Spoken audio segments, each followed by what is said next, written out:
oh, like maybe if you like grew up a little, maybe after I fuck a couple other girls, Oh God. we'll be ready to get together. You know what I mean? And then you could be one of the girls that he's just fucking as a placeholder to go back to Vanessa. You know what I mean? Boy, you wrote that whole story. I should have had you do Nano. But you know what I'm That's saying? quite a story there. Mm-hmm. Thank you. You know, I watch a lot of Nice. like romantic comedies. Mm-hmm. Mm-hmm. Indeed. I'm just saying, it really depends on the person, but you can never be too sure. I just feel like if they've already like kissed or like had coitus, Had coitus. Mm-hmm. Lovely choice of words. they're just not a friend. It's just not a friend.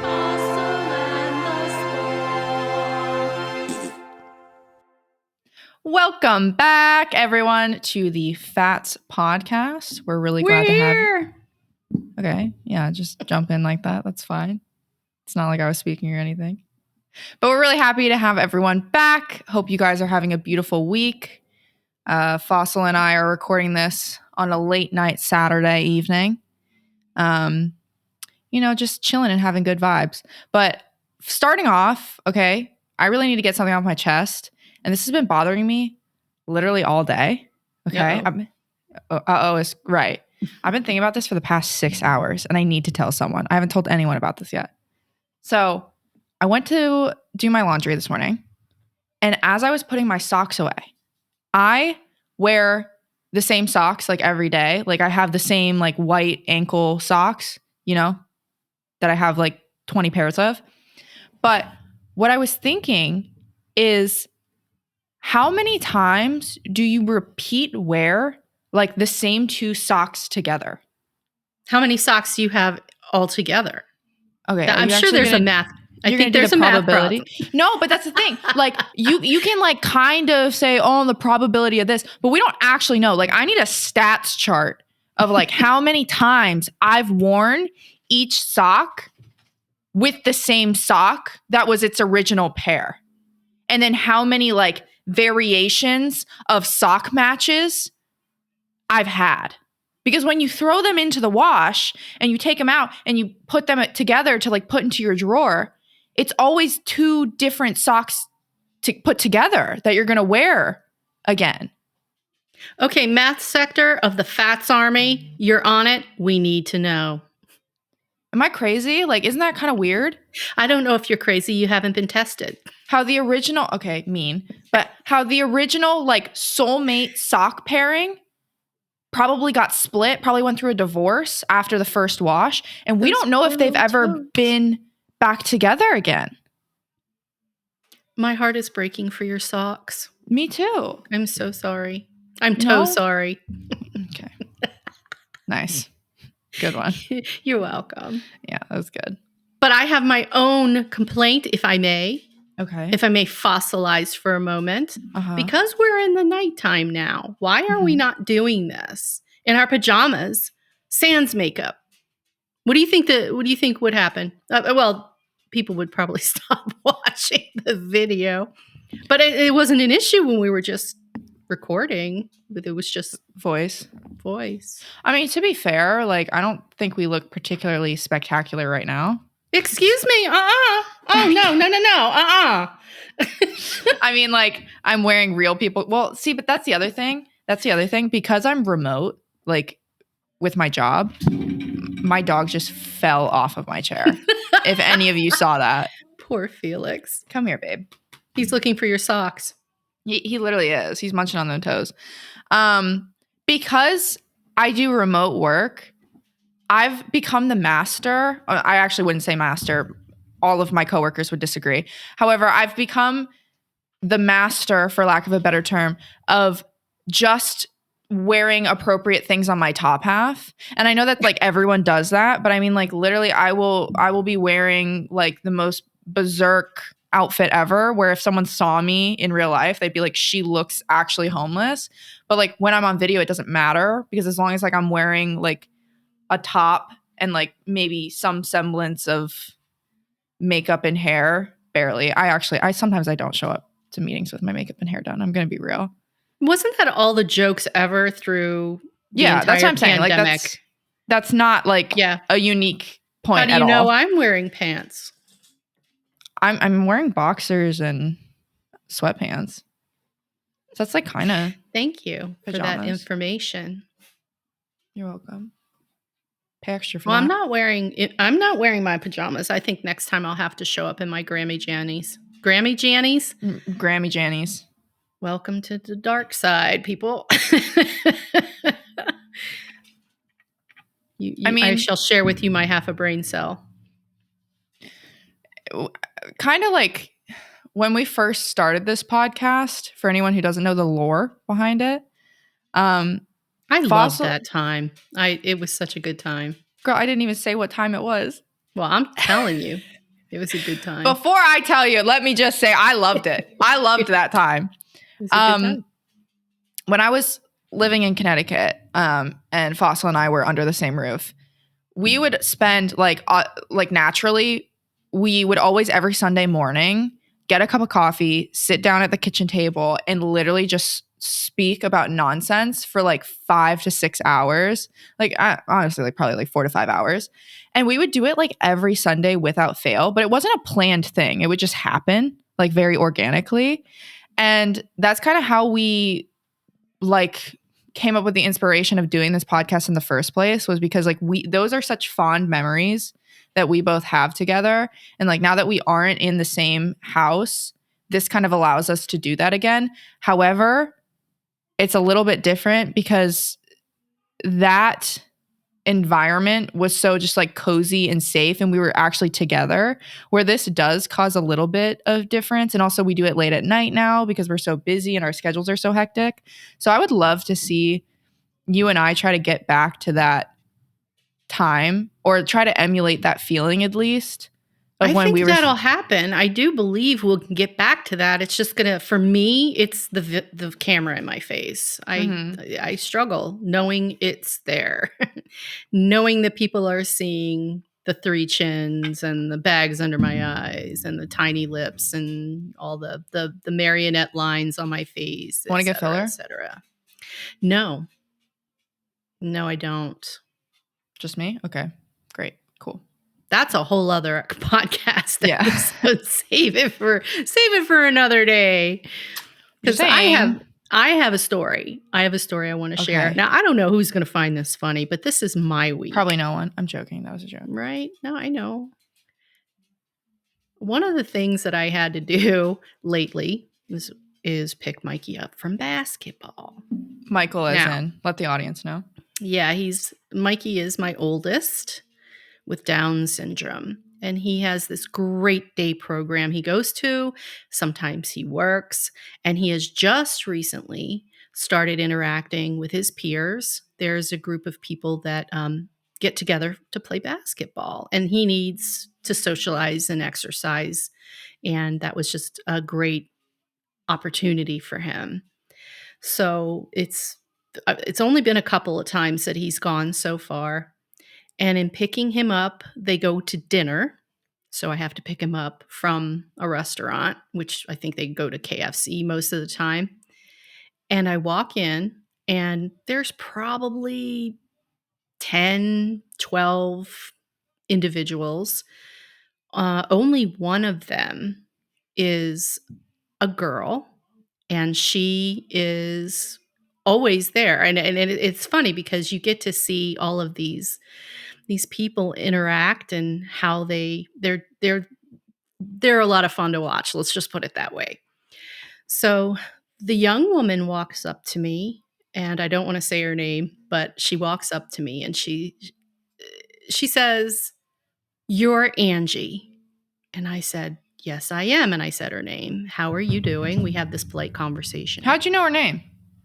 Mikey talks about her. She's the only girl. Okay. It's not really hard to figure out that she is who she is when Mikey's like, "Yeah, we have one girl that plays." And then she says, "You were married to Doug." And I don't know how these kids do it, but some of them, I think it's the ones with autism, they just remember facts and details. It's amazing. I wish I had that kind of memory. So she asked me that, and then she says, Doug died. Very matter-of-factly. Now, straight up. If I wasn't secure in the fact, if I was still mourning, I probably would have become a sniveling mess.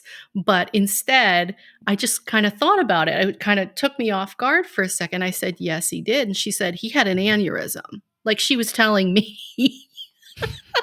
She actually did the autopsy herself. I would not have doubted that. Yeah.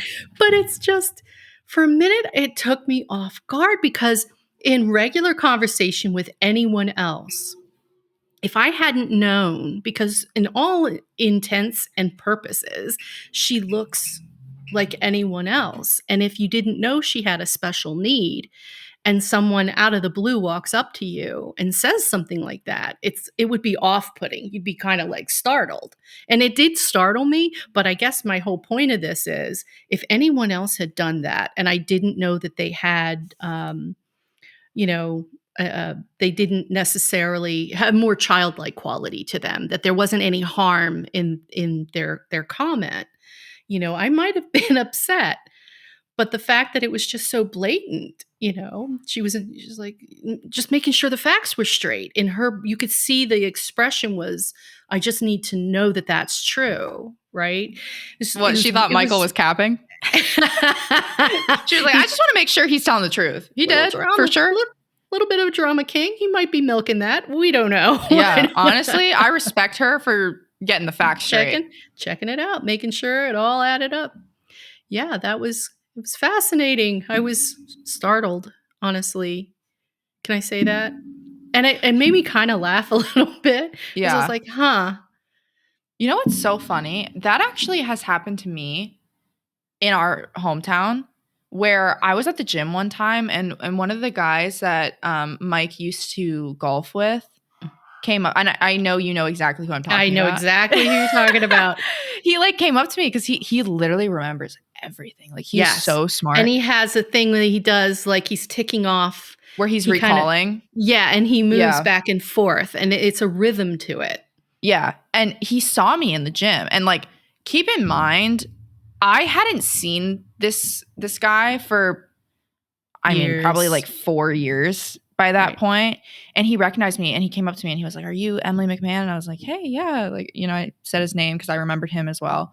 And he literally brought up like dad and like your guys' anniversary and like everything. And I'm sitting there. Daddy couldn't even remember our anniversary, and this guy does. That's what I'm saying. I was like, bro, I'm just trying to squat right now. Like, this is like, I'm so happy you remember all this information. But it really is off-putting, like a little bit, just because, like, if you weren't expecting it, like, luckily this wasn't the first time it's happened. So, like, I knew to expect it.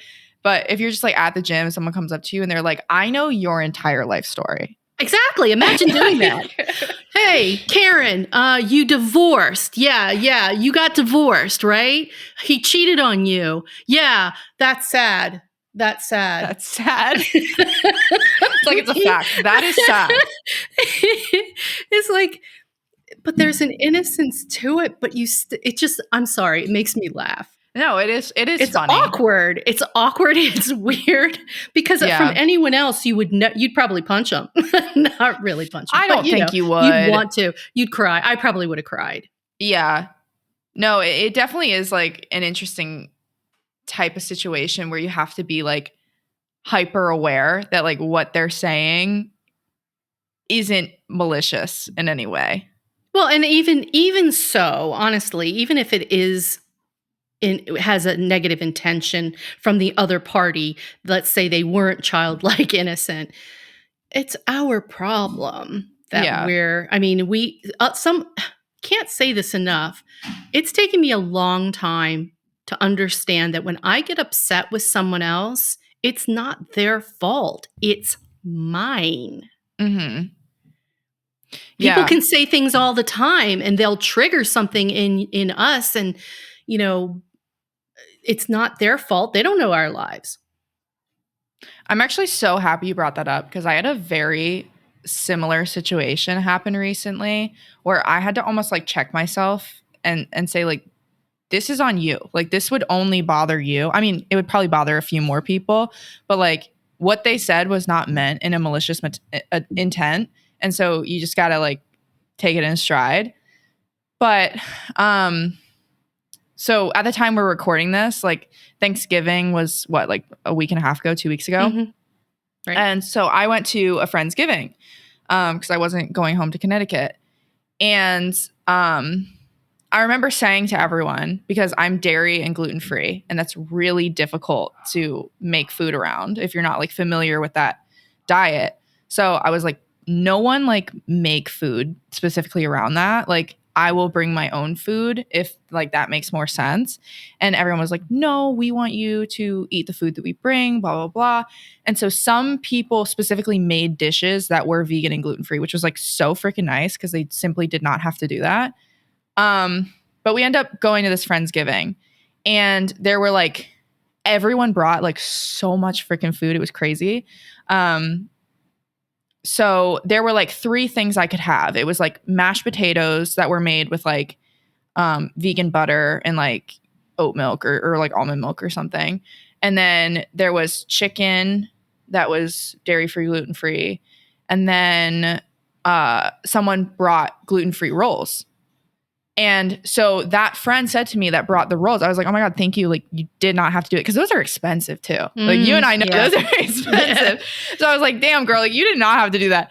But she was like, you have to eat 6 of these rolls because like you're the only one that's going to eat these. Right. Challenge and it was like accepted. Yeah. It was such a nice gesture. Like, yeah, it was really sweet. But anyways, so we sat down to eat and I had like mashed potatoes, some chicken, and then like 2 rolls, right? And I ate it, whatever. And then one of the girls looked over at me and she was like, is that butter? And I had vegan butter like on my plate. And I know she didn't mean it in a mean way, like whatsoever, but she said like, that's a lot of butter. Ooh.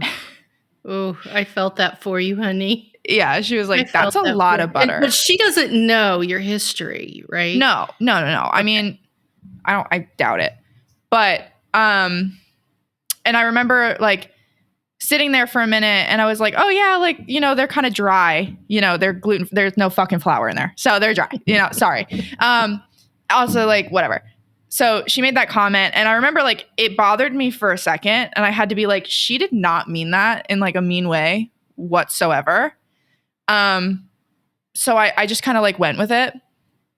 And then later in the night, one of my friends was like, you need to eat another roll. Like you are the only one that's going to eat these. So I was like, okay.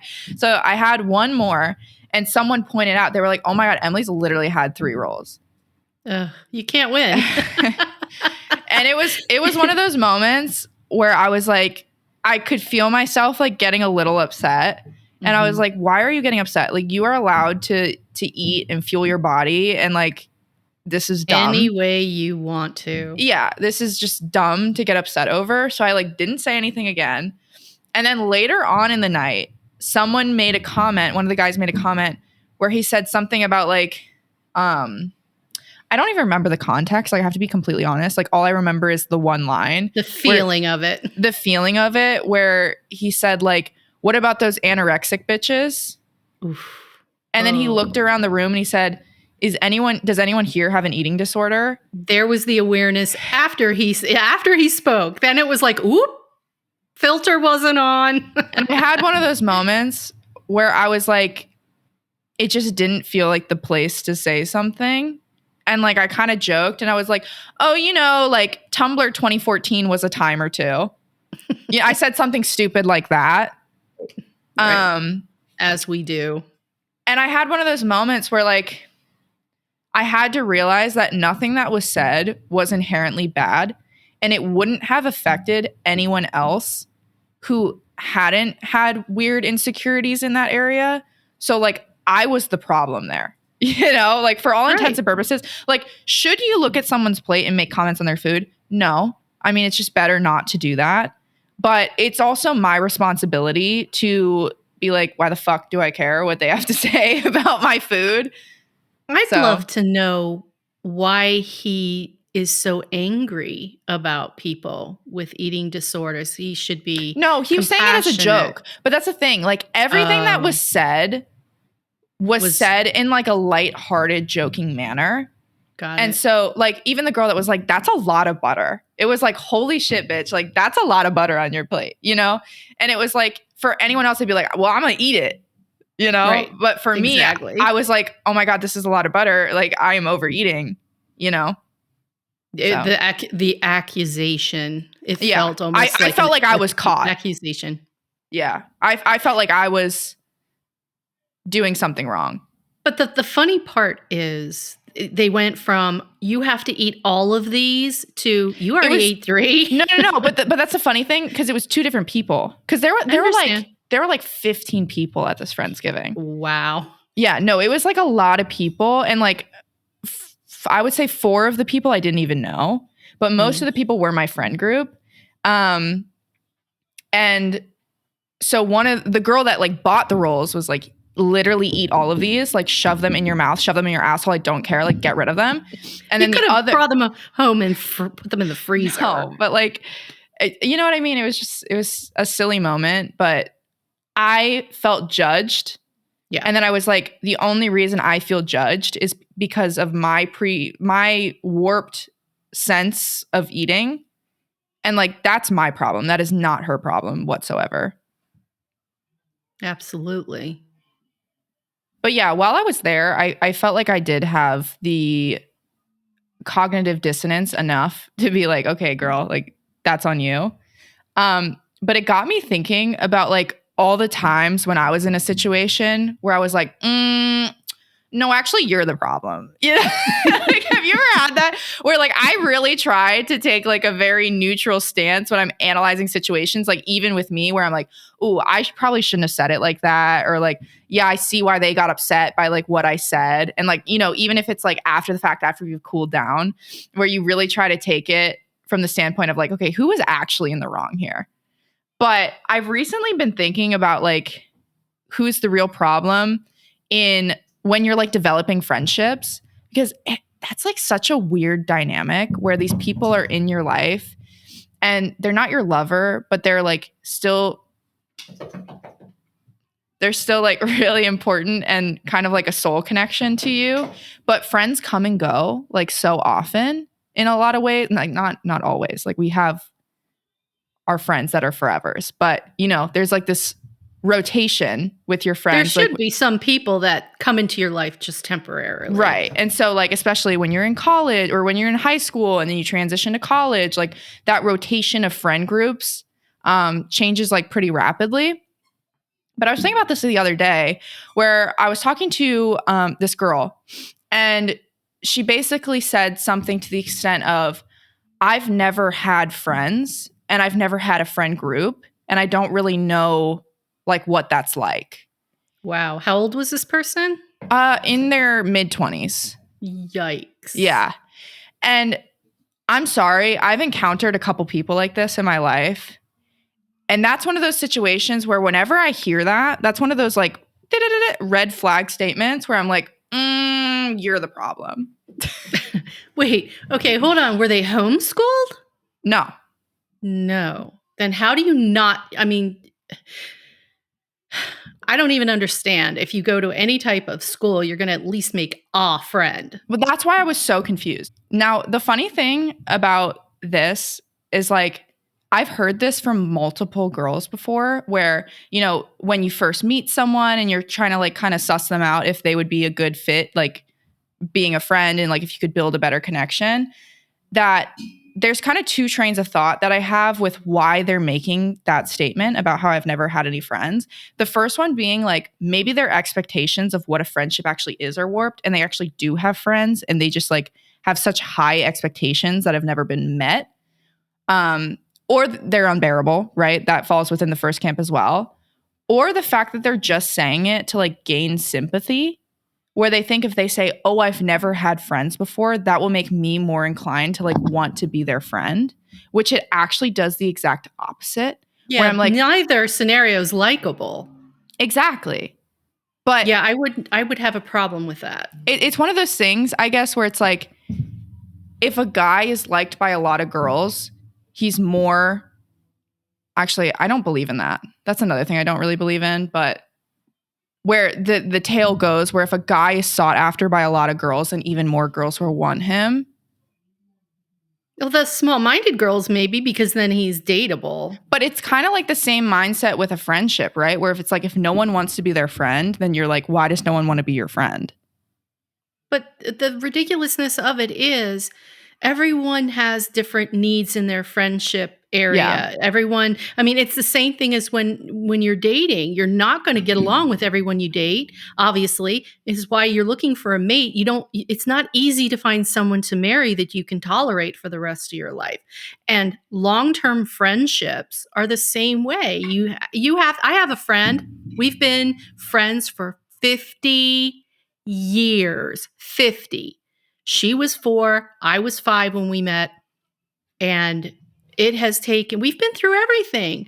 We've yelled at each other, cried with each other, we've screamed at each other, we've stopped talking for a little while, but we always made up. It's just like sisters, I can't even say that because my sister and I don't have a relationship like that. But I mean, you literally work through it. You make it work.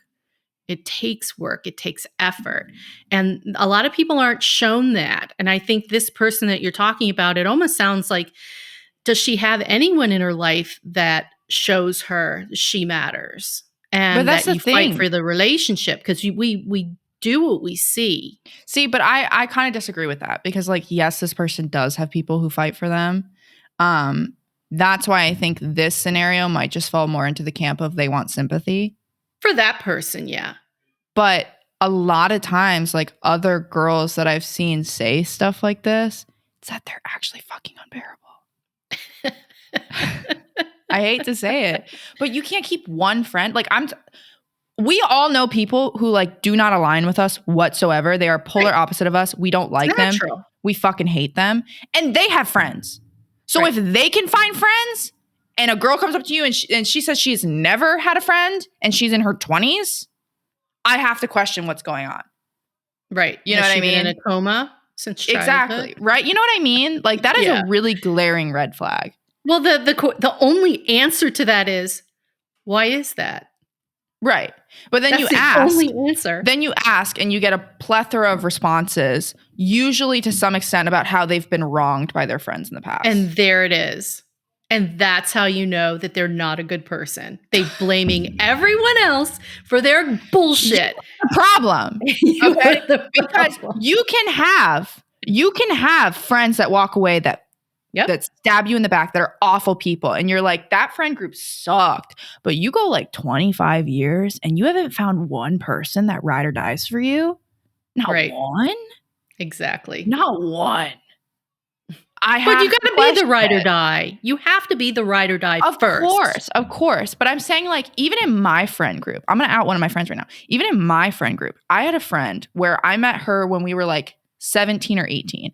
And she said to me, like, I've never really been a part of a friend group. Like, I don't really have anyone that I would consider like my best friend. She had friends.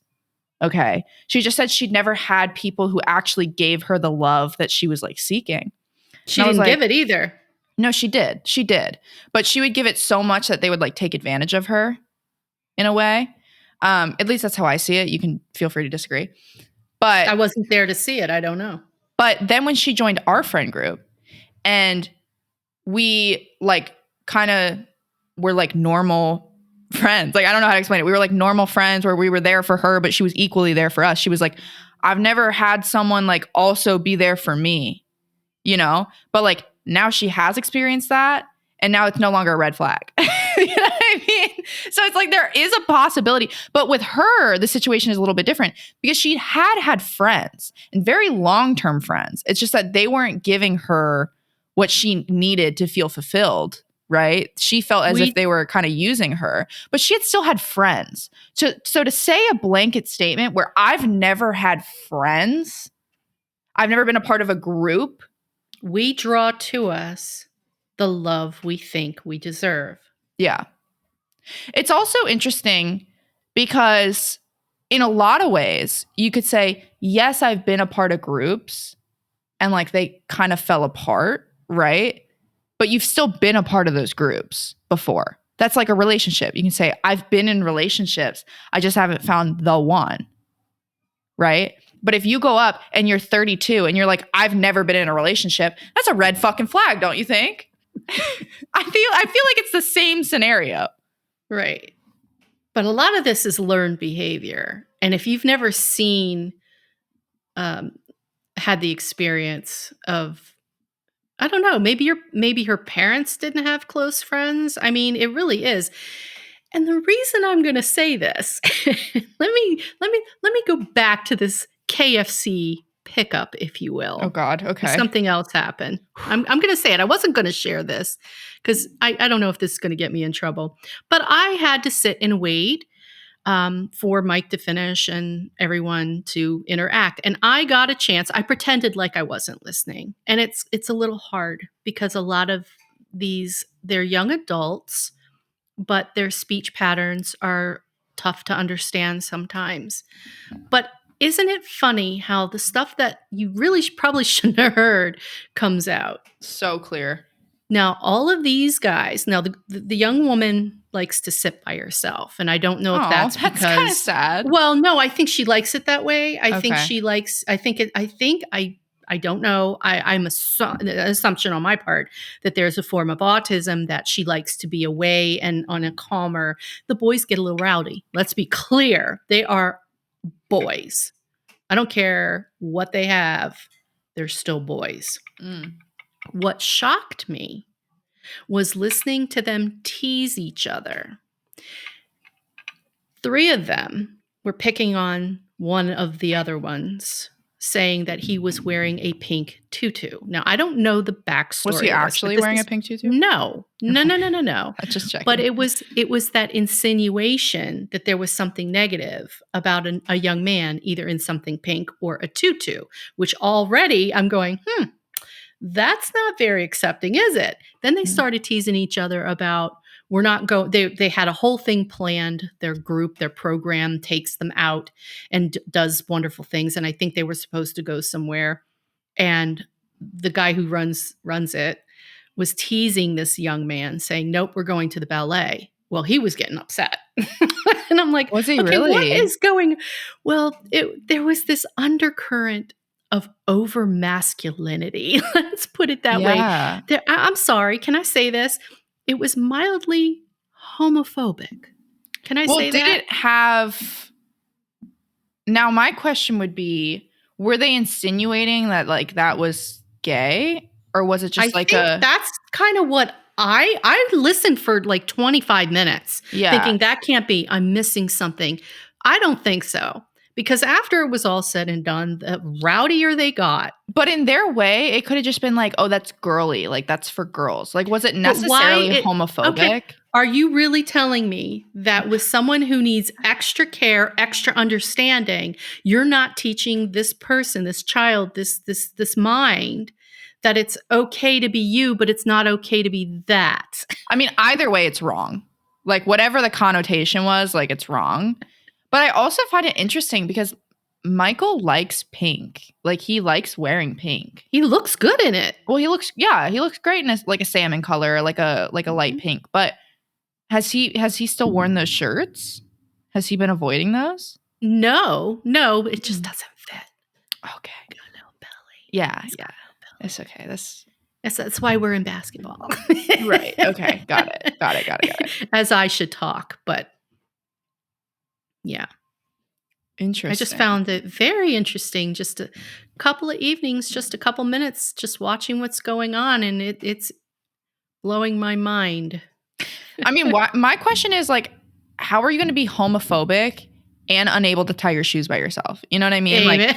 Like pick a struggle. You know what I mean? Like, was Michael making those comments? He was too busy shoving 4 chicken fingers in his mouth. Got it. Yeah, that sounds like my brother. That sounds like my fucking brother. He was so happy to be eating Kentucky Fried Chicken. That's all I say. Not to plug them, but... This is another thing.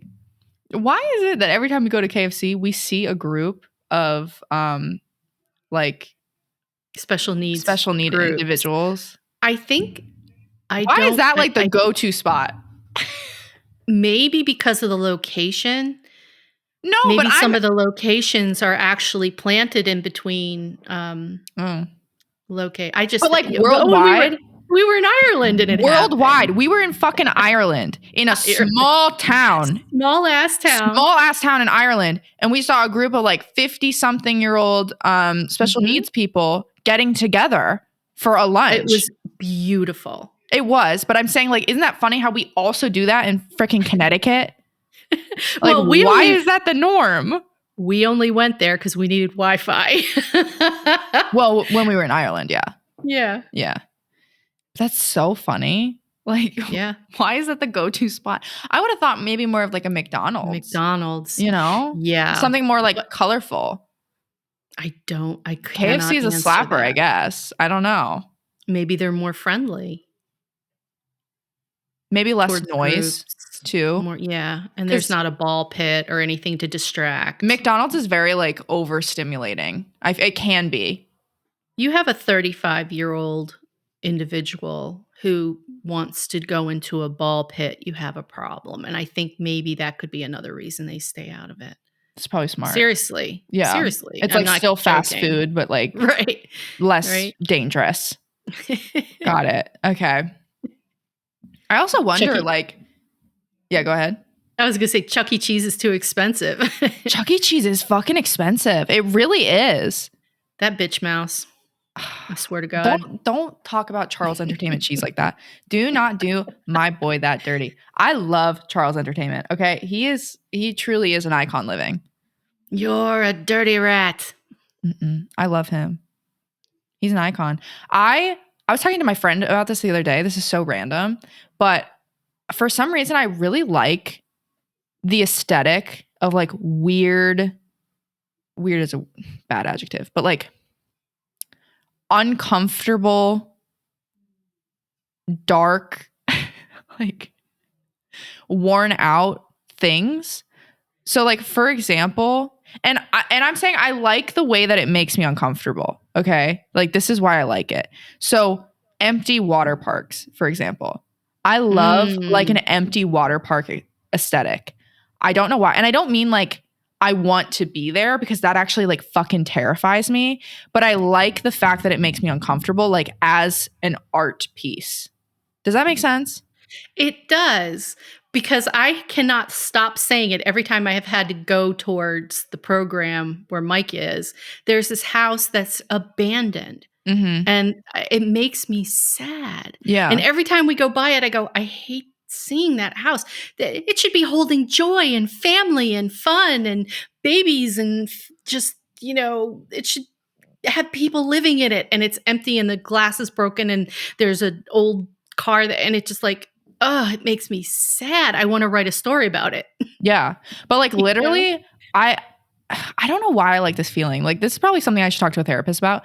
But like with like the empty water parks, it's like that feeling of like it's supposed to be fun, but it's like dangerous. Or like that, or like, okay, another one is like carnival lights that are like broken. Like old worn out carnival lights. Like I really like those for some reason. I also really like broken animatronics. Like why broken though? Like the Chuck E. Cheese ones that like should not be running after 20 years. And they're like like those ones. Like because there's like an uncanny nature about it. Not for all of them, but it's just like something is off about them. But life was there at one point, if that makes sense. I think you just like things that have flaws because it makes you feel better. Okay, let's calm down. Let's simmer down. Love the broken things. But when I think about Chuck E. Cheese, like I get this like chill where I'm like, okay, I understand that there's the game Five Nights at Freddy's where it's like literally based around the fact that you're like, I think the premise is like you're in a control room, like working the night shift at like a Chuck E. Cheese type of establishment. And then the animatronics come to life. Like, I think that's the point of the game. I've never played it. I think that's what it is. But even like the water parks or like the lights, like something about it being a sense of like fun and like childish energy, but it's actually kind of scary. No? Okay. Do you like creepy dolls? Like if you walked into a room of antique dolls, they don't give me like, the same feeling. They don't give me the same feeling. They don't. Like I don't get that like chill that I get with the other stuff. Where like I find it like oddly beautiful. Mm-hmm. I don't find dolls oddly beautiful. I'm just like, okay, whatever. Every time you hit that, we get an echo. Sorry. Do you hear it? No. I don't know what you were tapping, but it just goes wong. Sorry. Here's my gong. The Gong Show. I just have a fucking gong. Yeah, I don't know what that says about me, but I really like those things. Like there was a point, honestly, if I was older and I had like fuck you money, I would make a museum of things that like give me that exact feeling. And that would be my art exhibit. However, I have no artistic bone in my body, but like in my mind, I picture a museum with just like creepy, like things that have a backstory to them. Our entire house. No. My entire house. Imagine if that was the reasoning I liked it. If I was like, it feels like home. Jeez. Listen, like, Morticia Adams. I'm in our living room. Where my dad died. There's still the chalk line on the floor. You guys see the drop of blood from where he smashed his head? I like to lay there, just in the same position he was. No, that's sad.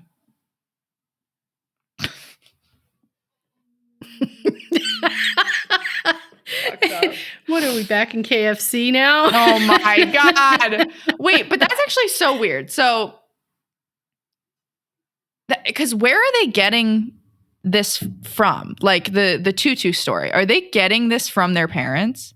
That is what I have to assume. They're like regurgitating information. All of us react. We're taught that kind of behavior, because if none of us had any influence at all from an outside source, we probably would not care.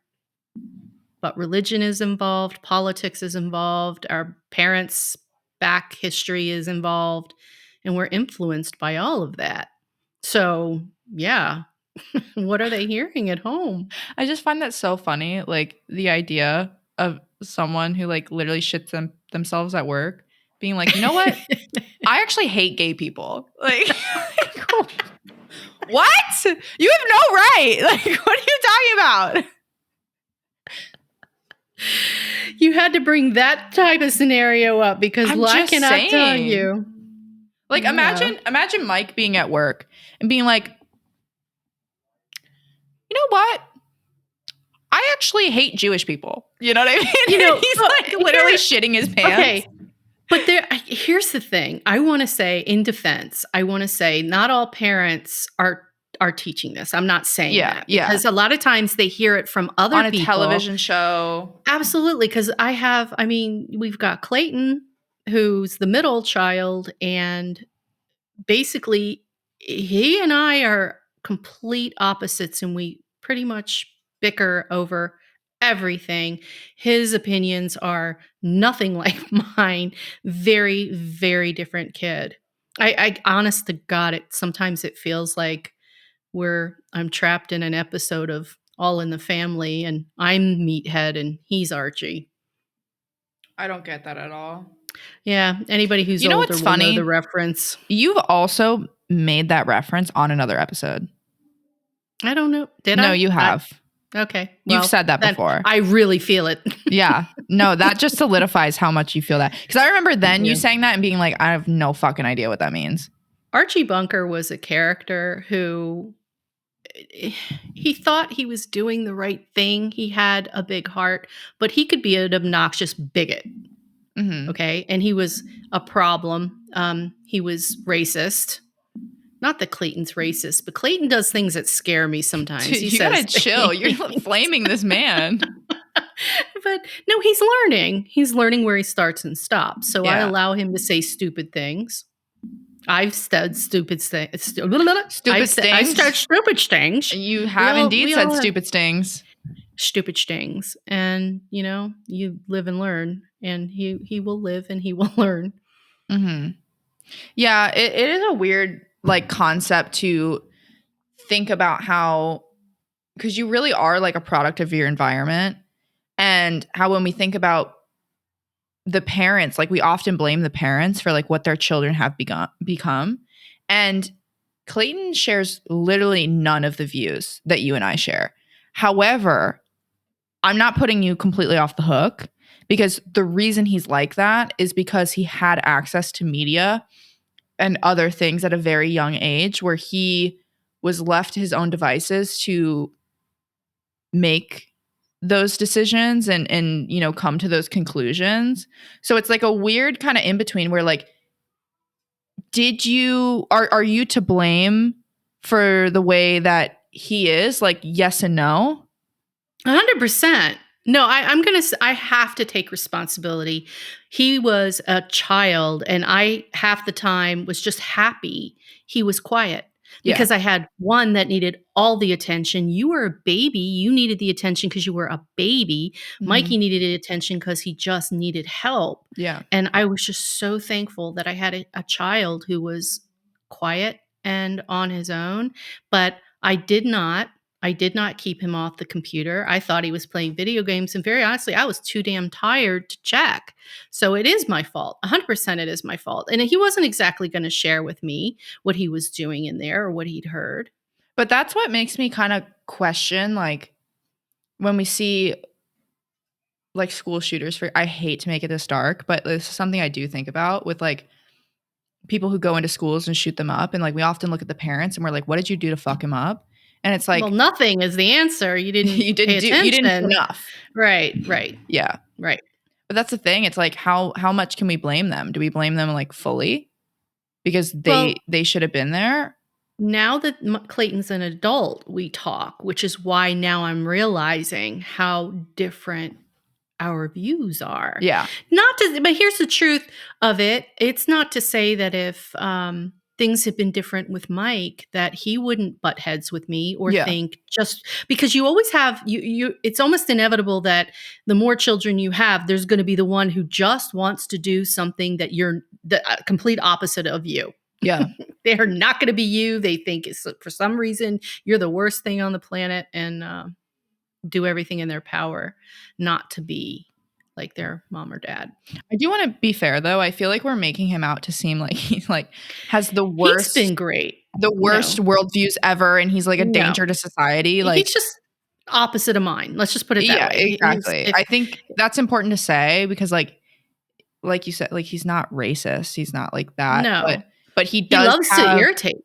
He does have some different views from us, like drastically different views. Like his father, he loves to irritate. Yeah. He thinks it's funny to get someone upset. And one of our arguments just recently over the Thanksgiving holiday, we got into a heated discussion where I was so mad I had to walk away because it was at that point where I was just like, you're too old for this. Get out of my house. Get off my lawn. And of course I didn't do that, but he ended up admitting that he felt like the only way to get me to react was to get me upset. And I'm like, whoa, what? So I can't tell him he doesn't have the right to feel the way he does, but I guess I don't know if he doesn't feel like I am talking to him enough or listening enough. I don't know, but we're working on it. We've been so much better in the last couple weeks. But it had to get ugly before it got better. But that's what we go back to, the idea of fighting, having friends. What is a friend? What is being a good daughter, mother, sister, friend? Fight for each other. Yeah. Make it work. I'm not going to give up on him. He's allowed to have a different opinion. He is allowed, but he needs to be respectful. Mm-hmm.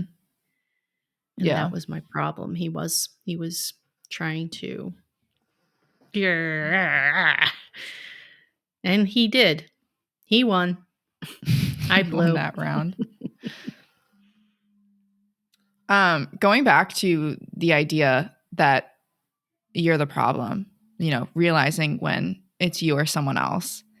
I saw this thing from one of my friends. If they're listening, hi, you probably know who you are. But she posted this picture from like Halloween, right? And in the photos, there was this guy that was like hugging her and she was hugging him. And they're like good friends, right? And I looked at the picture and now I know in my soul that this guy is in love with her. Okay? Like I just know it. I've thought it since the moment I saw like their dynamic, because I went to school with both of these people. So like I was in all their classes and I would just like watch from afar. And I asked her about it one time. I was like, does he like you? And she was like, like, yeah, but I have a boyfriend. And she had a really, really long-term boyfriend. And she still does. And so she told me about how he had admitted that he liked her, whatever. And she was like, no, I have a boyfriend. We can be friends. Like, I love you in that way, blah, blah, blah. Right. And then I saw this picture and my alarm went off because I was like, oh, he's still trying. He's still trying. He's still trying. He's still in love with her. I'm in love with her. Okay. Her boyfriend's in love with her. We're all in love with her. Okay. So she's very lovable. And so when I saw this, I was like, if I was a boyfriend, like, I'm sorry, I am not one of God's. I am not one of God's strongest soldiers. Okay. I would be fucking fuming. I would be fuming if I saw my man with his girl best friend that I knew was fucking in love with him. I'd be fucking pissed. I'd be pissed. If he was in love with her. You said she's in love with him. You meant he's in love with her. No, she's in love with him. Yeah, I'm saying if I had a boyfriend. Yeah. And he posted a picture with his girl best friend. Yeah. And I knew that she was in love with him. And he posted that picture, we'd have a problem. We would have a problem. Okay, we would. So would you rather them hide it? No. But that's the interesting thing where I was like, there's two things here. Either is the boyfriend / girlfriend that's watching the problem because they're so insecure that they don't trust their partner enough to know where that boundary, or to realize that they would never cross the boundary with that friend? Or is the partner disrespectful for keeping this person around that they're really close with, that they know is in love with them, even though they're in a relationship? That would have to be a conversation. Yeah. A hard conversation. I mean, there was a time, I may have brought it up before, where your father had someone at work he was coming home and telling me conversations. I'm like, Douglas, she's hitting on you. Yeah. He goes, no. What do you mean? No. Yeah, she would constantly find reasons to stay after and then have him bring her home. Now, she was also using him as a sounding board because she wanted a divorce and she was having marital problems. Do you think she was trying to get him to cheat so she could have an excuse to divorce? I don't know. But the thing is, if you're in love with someone, why would you think no one else would fall for them? Yeah, 100%. But I said to Daddy, I'm uncomfortable with her actions. I trust you, but I am very uncomfortable. And he kept saying, all right, well, if you say that, but it's not the way. I'm like, I'm not saying I don't trust you. I'm just saying be careful, because it could even come across that way to her husband. And now her husband could come after you because you don't know what she's saying to him. Yeah. If she's having marital problems, she could be using you to make him jealous. Yeah. So be careful. But that was a hard conversation to have because I was so, get off my man, yeah. right? But it wasn't Daddy's fault. Of course he's lovable. I loved him. Right? Yeah. Why wouldn't I think somebody else would fall in love with him? And that's the other thing. Like, I know I'm such a fucking hypocrite too, because the amount of times I've said that dumb shit. Oh my God. Listen, girlfriend, I don't want to hear any of that from you because I feel so sorry for, we shall not go into this, but you friend zone, and dude, they are great people. I'm a menace to society because literally, like, the amount of times that I've had a friend and I know they really like me, and they literally fucking tell me that they like me, and I pull the but like I told him that like we're just friends, and then everyone else is like looking at me and they're like, bitch, come on, like you're dumb. Because it's like, in a way, it's like, how do you handle that dynamic where it's like you really do enjoy their company and like love them in a platonic way, but you don't want to hurt their feelings and like cut them off. But it's like, are you hurting them more by just being their friend? That's not your choice. If you have the conversation and you are honest with them and say, look, I love spending time with you, but I can't give you what you want or what you need right now. I don't know I ever will, but I don't want to hurt you or make you think that something can happen. If you tell them the honest truth, it is their choice to stay. It is their choice. But it's also interesting because it's like I've been in both scenarios where it's like when I was in a relationship it happened and when I was single and when it happened. And I'm wondering like what's the difference between like those dynamics? Because if you're in a relationship, that adds a whole other layer, right? Where it's like, am I being disrespectful to my partner by still being friends with this person? If they said to you, I don't want you around this person. Well, first of all, that's a very controlling thing to say. Yeah, a little bit, yeah. I would not like that. I'd be like, okay, I respect that, but you better fucking trust me, because if you don't trust me, we don't have a relationship anyway. Mm-hmm. And that's why I didn't do it to your father. Yeah. I didn't tell him. I just said, be careful. Mm-hmm. I didn't tell him he couldn't be around this person or give her a ride home or whatever. But the fact that anybody that's going to tell you the truth and be open, they're not screwing around. It's the people who don't tell you what's going on, that you see the text message or you hear the phone call or whatever. Those are the people you got to worry about. That's the interesting thing. Like I said before, I was like, I would be fuming if I was the boyfriend, like blah, blah, blah, if that happened. But I've never been in that role where like I was the girlfriend and my boyfriend had a girl best friend that, you know, made me uncomfortable. So I don't really know how I'd react, to be honest. Because part of me wants to say like, yeah, I'd be peeved by it. Like I'd be a little irritated. But like, if he's really that in love with me, then I really have nothing to worry about. That's the thing. What if the scenario was your boyfriend had an ex-girlfriend who was his best friend and they've been together for a long time. They're friends now. Do you trust that it's over? That would piss me off. I'm not going to lie. Because that adds another layer where they already have history together. They've already loved each other before. And it's almost as if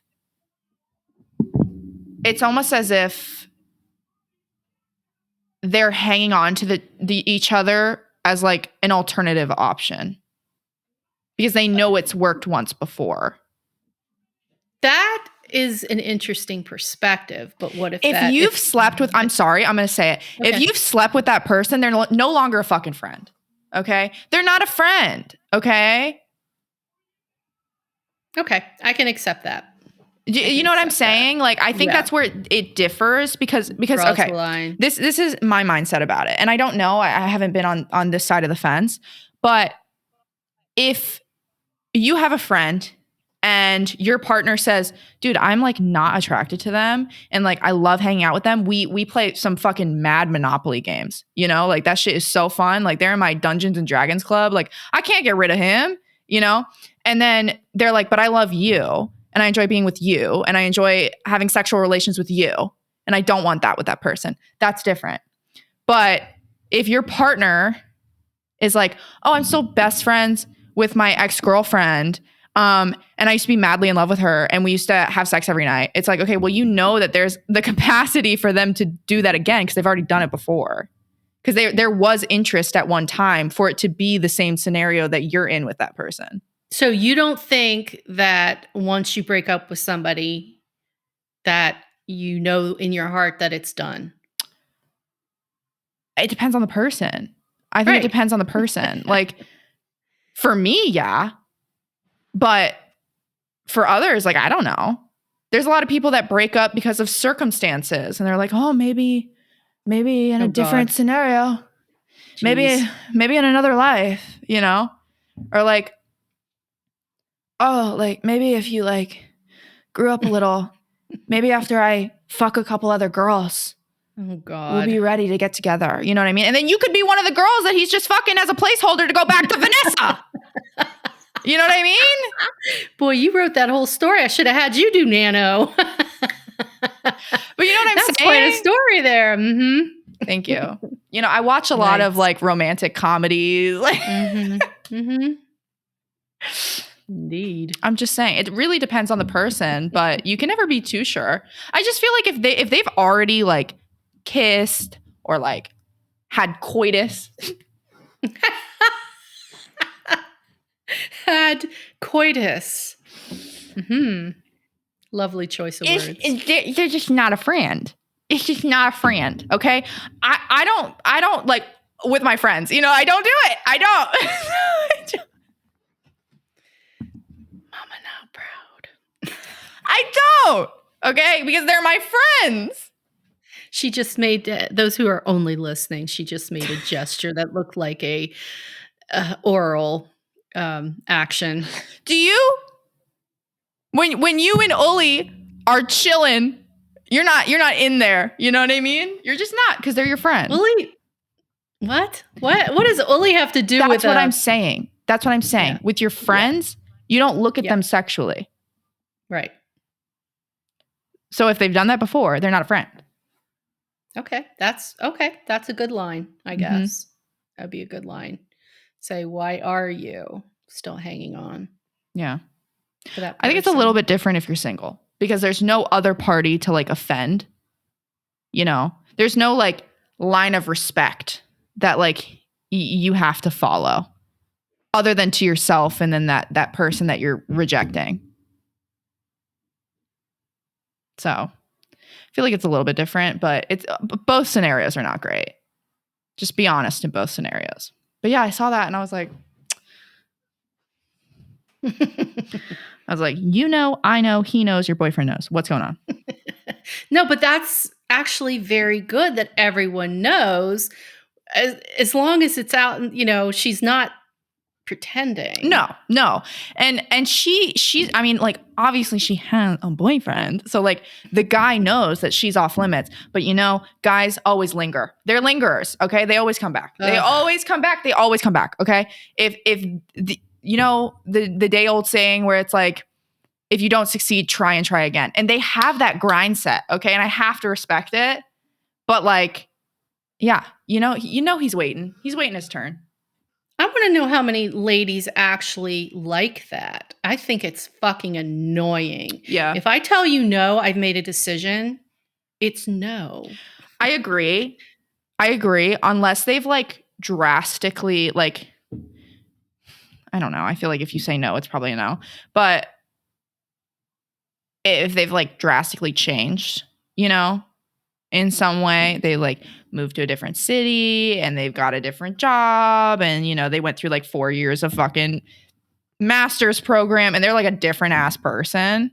You know what I mean? They've had different experiences. You don't need to go through a master's program to be a different person. I'm saying, but like times have changed. They've like dated a bunch of people and they've like and like their life is at a completely different spot. Then like you're no longer dating or you're no longer like talking to that person. From that point, you're talking to a brand new person. So I could see it in that. There's been growth. Yeah. But yeah, that's all I have to say. Just FYI, you're the problem. You're the problem. You are literally the problem. Actually, you say, I am the problem. I am the problem. I mean, we were making fun of it, but the truth is, when you get pissed off, when you get upset, you have to ask yourself, why am I feeling like this? Mm-hmm. And honestly, even if the intention is on the other person to hurt your feelings, it's still on you not to react. Yeah. It's tough. It's hard. I think it's like hard to do. There's scenarios, right? Like if someone walks up to you and they're like, you're an ugly fat bitch, then like obviously it's them. But if they say something like lighthearted, like the scenario I said or the scenario you said, where it's people who like literally were not meaning any ill will, and we're just like making a statement, and you take that and like it actually bothers you to your core, like you're probably the problem. It's probably you. I say it's always on us. Yeah. We have to take responsibility. I think within all reason. of our thoughts and feelings. No, not even within. If somebody comes after you intentionally, I mean, that hurt people. But I'm saying if someone comes up to me and punches me in the face, I'm not going to be like, you know what? That's on me for getting upset about that. You know what I mean? That's like, no, they're a dick. Very different. An actual physical punch. And now that we bring this up, ladies, it's not cute to slap your boyfriend. Did we not talk about this? We spoke about this. It's in the one we didn't do. Okay, go ahead. It's not funny to pretend to hit, or I just personally, I don't think it's funny at all. We can put that question out there to the Fats universe, but very honestly, I think that there's this attitude that guys should be tougher and they should be able to take it. But I don't care if you're joking or not. I mean, if you are that type of person that gets physical in your reactions and your responses, and you playfully smack someone, you best get permission from your man that that's okay to be that way. Because if he did that to you, holy shit. I think that's where the difference is. Like, I don't want to say like all playful hitting is like bad, because people can make their own decisions in their relationship on what's consensual. Some people pay extra for that. Exactly. Like, if that's something that you guys do, because like for me especially, like I think physical touch is like a way that if I'm like actually close with that person, like that's a way that I express like my feelings for them.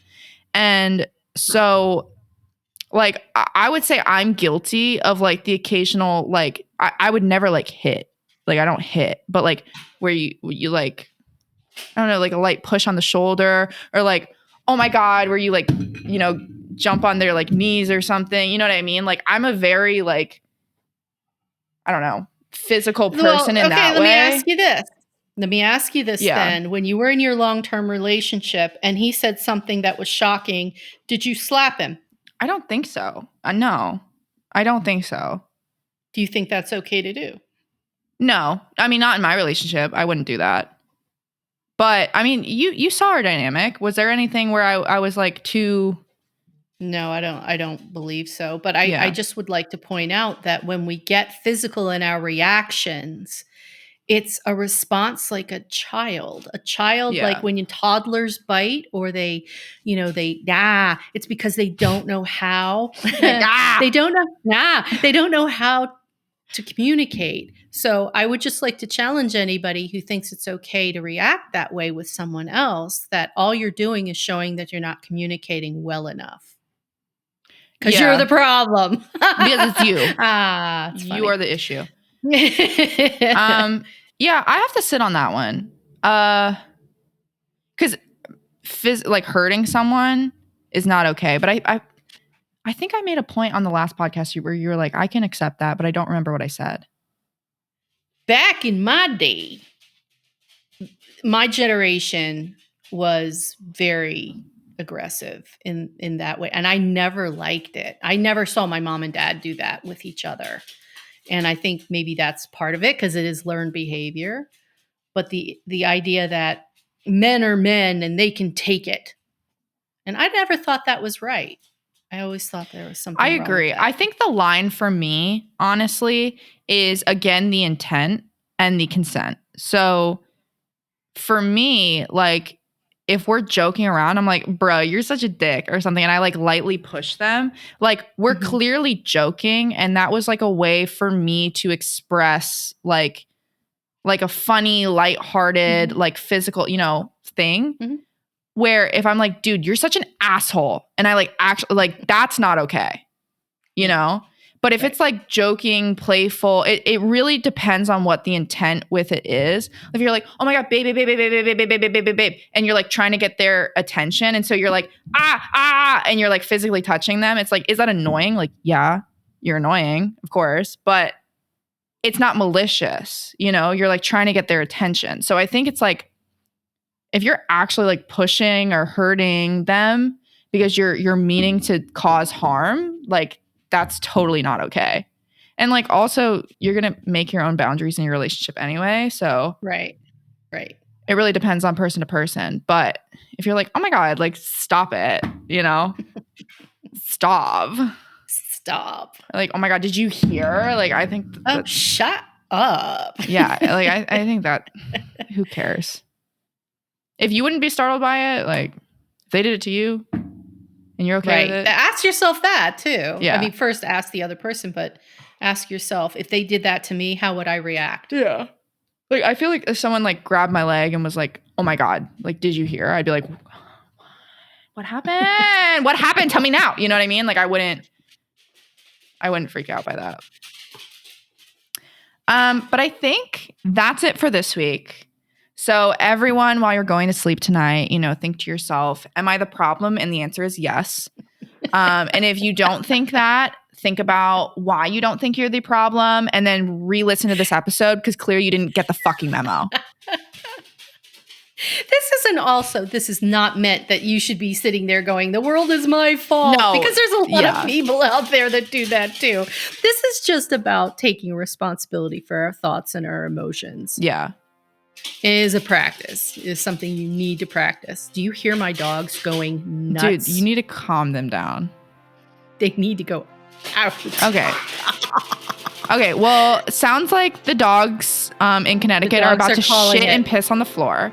So they're calling it. We're going to end this episode here. Thank you guys so much for being here, and we will see you next time. Thanks for coming back. We love you. Bye.